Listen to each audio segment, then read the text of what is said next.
নিজের ওজনের থেকে যদি কথার ওজন বেশি হয় তাহলে তো সমস্যা। নিজের ওজন বুঝে কথা বলবা। এখন এখানে তুমি কি বুঝতে চাইতেছ? সিটি গোলের গহনা পরে বুঝাইতেছ তুমি এখন বড় লোকের বেটি। হাই রে দুনিয়া। আসলে না খেয়ে বসে থাকতে পারবো না। আমার মনে হয় কাচ্চিটাই এরকম, আর কাচ্চি ডাইনের কাচ্চি সেই তুলনায় অনেক বেশি ফেভারিট। কি তো এখন দিই সাগর হয়ে গেছে। অভিনেত্রী বলে কথা, সবাই একটু দিতে হয়, না দিলে তো হয় না। না দিলে একটু জ্বলবো কি বিষয়ের জন্য? এগুলো তো করতে হইব সব, নাইলে তোর অভিনয় মানে টিকা যাইব না।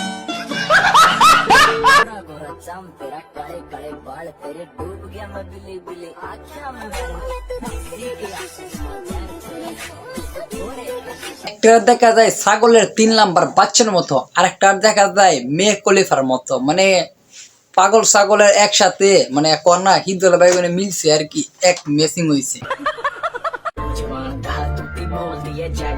আমার সামনে ফোনে কথা বলা চলো না রাস্তাঘাটে, বুঝছো আমি কে? মেহেদি শুভ ভাইয়া, মেহেদি শুভ ভাইয়া, মেহেদি শুভ ভাইয়া, মেহেদি শুভ ভাইয়া। মেহেদি শুভ ভাইয়া আপনার এত বড় লোক না যে আপনি একটা ফোন ফালাইয়া ভিডিও করতে পারবেন। আপনি তো এই লেভেলের লোক।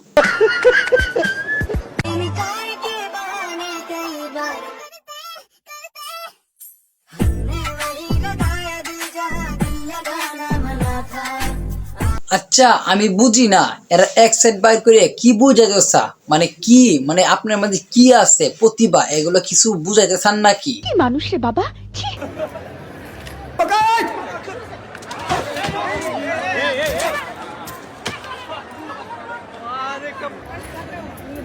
চায়না থেকে এসে বাংলাদেশে বাণিজ্য মেলার ব্যবসা করতে আছে, আর এইখানে মারামারি লেগে গেছে। আরে ভাই এটা চায়না না যে সামথিং হয়ে যাইব, আর আমরা বাংলাদেশ প্রতিনিয়ত মারামারি লাগা থাকে।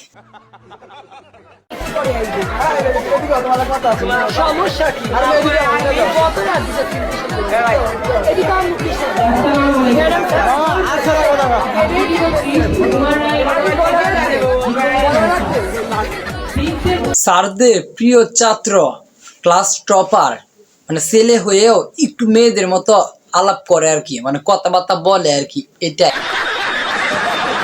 এই সর সর সর, আকাশ থেকে পরি নামবে, আকাশ থেকে নামবে পরি, রূপের বাহার যেন নেই যে চুরি। ওরে আল্লাহ রে আল্লাহ, আকাশ থেকে টপ করে পড়ে গেছে, লাল টুবলা বাইরে পড়ছে। বুঝলাম না এটা আবার কি তা, হ্যাঁ বুঝলাম না তো কিছু। মানে লাল টুকটুকে এটা কি চিরা পড়ছে নাকি? ভাই তোর জাঙ্গাও পরে, বাহ চমৎকার।